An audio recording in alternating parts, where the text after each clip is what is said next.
संत श्री सुंदरदास जी ने लिखा है, कोटि उपाय करे धन के हित भाग लिखो तितनो ही लहेगो। इतना भाग में लिखा है उतना ही मिलेगा। और हम लोग क्या करते, एक आदमी चला गांव से लोटा लेकर, अरे गांव में गुजर परेशान करते बहुत दिन हो गए, कुआं छोटा सा है, कुएं से बड़ा तालाब, तालाब भी छोटा है, तो नदी, नदी भी छोटी है, तो कहां समुद्र, इससे तो बड़ा कोई नहीं है। कितना परिश्रम किया, कहां गया, समुद्र के पास। लेकिन बेचारा यह भूल गया कि हम चाहे जितने बड़े समुद्र के पास चले जाएं, पर हमारा लोटा तो उतना ही है।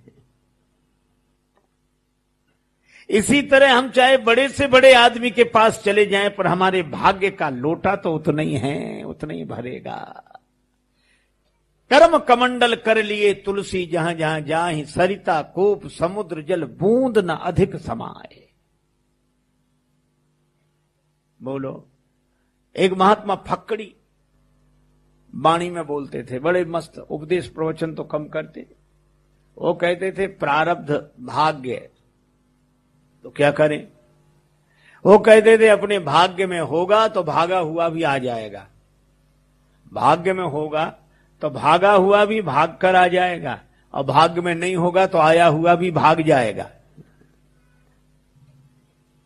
और कभी कभी हंसी में कहते थे कि हमारे भाग्य में नहीं होगा तो किसी का बाप दे नहीं सकता, और भाग्य में होगा तो किसी का बाप रोक नहीं सकता। हम काहे को परेशान हो। प्रारब्ध तो पहले रचा पाछे रचा शरीर, तुलसी चिंता छोड़ के भजले श्री रघुवीर। इसीलिए आठम यथा लाभ संतोषा, प्राप्त को पर्याप्त समझें। इतने कपड़े ठीक है,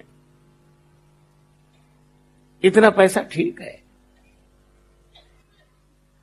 आखिर हम कहीं ना कहीं तो विराम लगाएं। इसी तरह काम पर भी विराम लगाएं, क्रोध पर भी विराम लगाएं। मैं ये नहीं कहता कि क्रोध जरूरी नहीं है, लेकिन आप जानते हैं घर में चूल्हा जलता है, भोजन बनता है, पूरा परिवार चलता है,